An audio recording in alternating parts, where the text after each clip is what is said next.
Hello tennis players, this is Coach Randy. I am the Kakashi to your Naruto. I'm here and I'm with Arman and Olivia, and they are students at my tennis program. Olivia, how old are you? 11. 11. And Arman, how old are you? I'm 10. And how long have you guys been playing tennis with me? Probably like 2 years now. 2 years. And how many tournaments have you played? Or, you're on the junior circuit. How many of those have you done? Probably 7 to 8. Okay. And how many junior circuit tournaments have you done? Like 9. Because we started like last year, but like in November last year. Okay. So they're 10 years old and 11, and they played about 7 to 8 tournaments.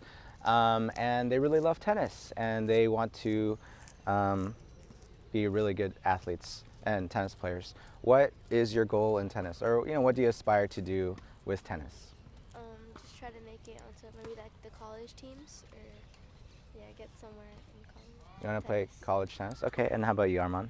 Probably to win like L4 or L3. Okay. And how about, I guess, long term? What's your ultimate aspiration with tennis? But yeah, probably to play in college. Play in college? Okay.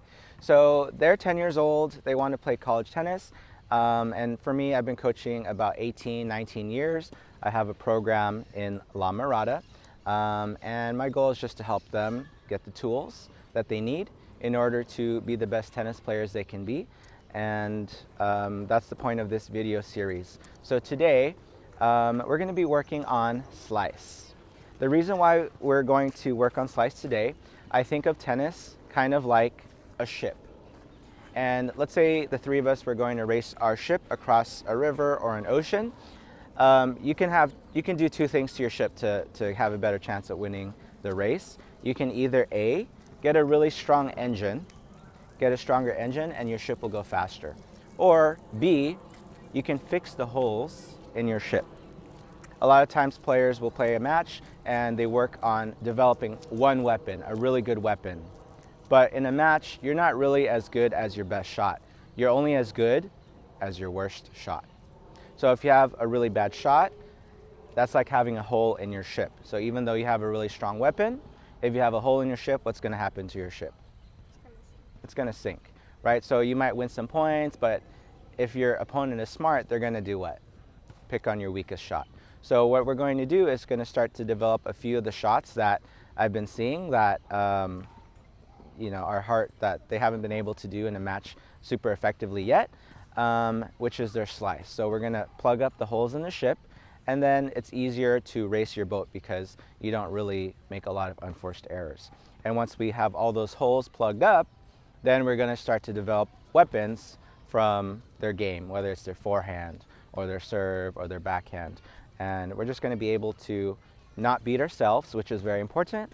And then once we have more weapons, we'll be able to just dominate our opponent. So today, I'll walk you through a lesson where we're going to work on slice, a little bit of defensiveness. And it's not going to happen overnight, but the point of the video series is you can see how they progress in their skills, going from getting just familiar with what a slice is and then being able to execute it in a tournament with pressure and more stakes on the line, okay?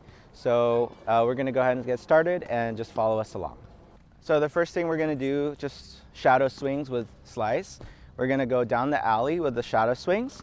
I wanna make sure you guys have good footwork all the time. So we're gonna split step and load. So this left foot touches this line. We're gonna unload. So we're gonna push off, step, and the key, remember, is finishing the contact right here. So we're gonna split step, load, rack it up here, transfer your weight, and here. Make sure you're going from high to low on the slice. Split step, then you do your forehand, right foot touches this line, racket faces open, and you're gonna unload.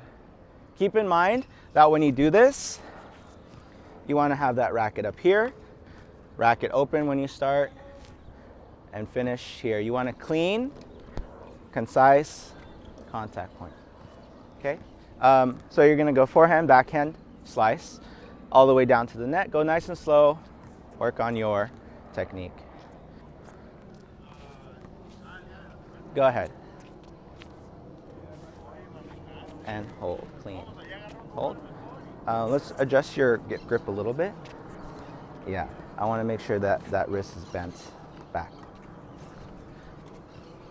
So when you guys do this, you want to go through the ball more, not so much under. You want to go through.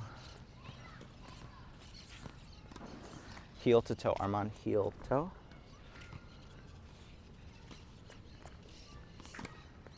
Try that again.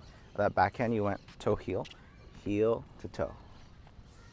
One of the best drills that you can do is just play a lot of mini tennis and work on specific shots. That way you get a feel for it, helps you warm up your feet, gets your eyes warmed up to watch the ball, and you get a feel for the shot with your hands. So we're playing mini tennis with just slicing so that they can start to get the footwork and the contact point. When the court is short, it's a lot easier to practice and then you can grow from there. But if you start from the back, it's a little bit hard to learn a shot. So we're trying to develop on a smaller court and then expand to a bigger court. Go ahead. Get your feet moving. So even though it's a small court, I don't want you guys to be lazy with your feet. We want to be light on our feet, loading and unloading, transferring our weight each time. So I want you to be like 80 or 90% with your feet and then like 40% with your hands, okay? Get a feel for the shot. Okay, let's get a nice long rally going, 20 or more.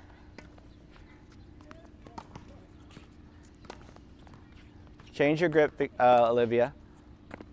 Here we go. Go ahead. Arman, on that forehand, try to get a little more abrupt. Quick stop here. Don't go through it so much. Good. Load that leg. Ready? Use that left hand on the neck for support. Left hand on the neck for support. Better. Reset, reset, reset. Let's go. Quicker feet. Remember, 9 out of 10. And then with your hands, you can keep them soft. Good. Load, unload. Good. Reset. Let's do a little bit more backhands for you, Arman. Use that left hand for support here. So right now you're like this, Liv. Your left hand's off. You want your left hand on the neck for support so you get a little bit more control. Okay, 20 in a row, guys. 20 in a row. 1, 2, 3. Footwork. 4. Nice. 5, 6. Good. Footwork, split step. 7. Reset. 8, 9. Oh, almost. Let's try again. Now, slice is one of the shots we want to be able to develop because it's so versatile. What does that mean? Versatile means you can use it in a lot of scenarios. You can use it as you approach the net. You can use it to change up the pace. You can keep the ball low. When your opponent's used to hitting hard balls, if you throw in a small one, it messes up their timing. So you want to be able to use it because it's really helpful on defense and transitioning to the net to set yourself up for a volley. So this, you don't have to hit hard. The main goal with the slice is what? Keep it low, and you can kind of redirect it. But you want to be very consistent with this shot. You're not trying to attack necessarily. You're trying to set yourself up. Okay, go. After you hit, you need to reset in the center with that left hand. Okay, Arman. Once you get to 20, that means you have a good mastery of it from here. 3, 4, reset. Let's go. Footwork. 5, 6. Footwork. Left hand on the racket. 8. Reset, reset. 9, 10. Keep it slow. 30 to 40%. 11, 12. Chip. 13. Reset, reset, reset. 14, 15. Reset. Quick, quick, quick. 17, 18. 19, 20. Good. Keep going. Backhands only. Backhands only now. Backhands only. Good. 1, 2. Load your left foot. 3. Load your left foot. 4. Load your left foot. 5. Better. Okay, that was like 35 on your both sides. Yes, I want to make sure you're moving. And as you're moving, focus on loading your left foot. Sometimes you reach and you're there, but you need to move and load the leg and push off the leg. So as you guys move, focus on loading that left leg so you can unload and transfer your weight behind it. A slice is just not very effective if you just use your arms. So you got to use your body, use the legs, and the weight transfer, okay? So we've done a few things. We've done a little bit of mini tennis. We've done some shadow swings to work on the footwork and technique. And this next game we're going to do is very similar. It's going to be a progression on the warm-up. We're going to play mini tennis, but we're going to keep score. We're going to use only the service boxes, guys, and you have to keep it inside the service boxes, but you can work on topspin as well. I'd like you to try to keep it to slice. You're going to find that one, slice is easier to do with mini tennis. You can control the ball, move them around better, and it helps with those awkward shots. Like, you know, when Armand drop shots you, and he comes to the net, what do you think is easier, hitting with topspin or getting slice? Yeah, eventually, maybe you're more comfortable with topspin right now, but you're gonna get very comfortable running forward and slicing it because you can get under the ball. Okay, so we're gonna play mini tennis with scoring. First person to 10 wins. So just keep in mind, when you serve, you have to let it bounce, and then you can hit topspin. And there's no volley, so you have to let it drop. Okay, first to 10 wins. Bless you. Go ahead.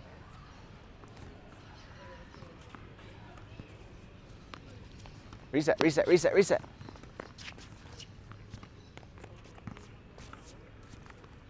One, 0. Call the score. No volleys. Yeah. 2-0. Almost. 1-2.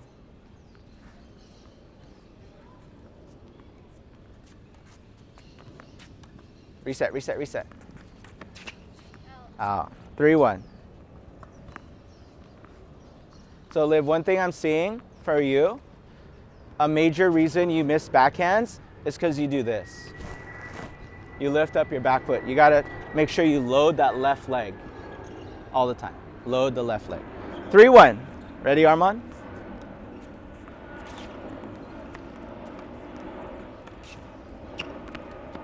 Ooh, great shot, Armand. Nice deep ball.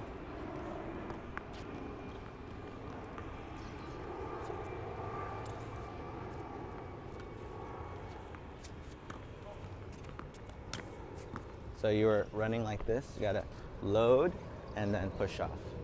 3-all.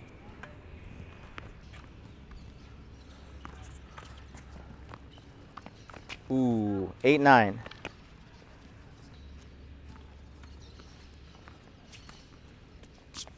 Load the left foot. Ooh, nice try. 8-10. Okay, we just wrapped up our lesson, focusing a lot on slice, and we did a few things that help develop and progress that skill. One is shadow swings, using the alley for footwork and technique. Then we play mini tennis where they're halfway in the service box. Then we play mini tennis where they're behind the service line. And then we have them play a mini tennis game for points. All these drills help progress and make it easier to learn a skill. And one of the things that you're going to find out, sometimes the students may not love it because they're not comfortable with it. They'd rather just bang the shot or hit with a lot of pace.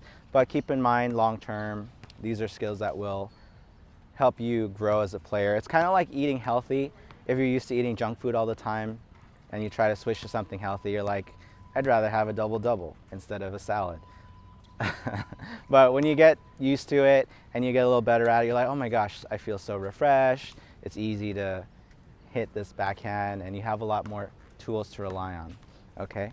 What was it like when you were trying to do your slice? How'd you feel? Like it was just hard because I'm used to hitting. It was like uncomfortable for me because I'm used to hitting flat or like with topspin, and it's like we're trying to like put the racket down. Yeah. It's different. It is. And how about for you? I feel it is normal because I usually do it. Okay. Okay, so I'm going to leave you with a quote, and I think it's really helpful. Do the uncomfortable until it becomes comfortable. Repetition's the mother of skill. So if you do it enough times, eventually it'll become second nature. It'll be like walking. And it's just something that you do. It's not going to feel uncomfortable, but it will take some time to get over that hump. But once you get it, I promise it'll be worth it. Thanks for watching this video, guys. I'll see you in the next one.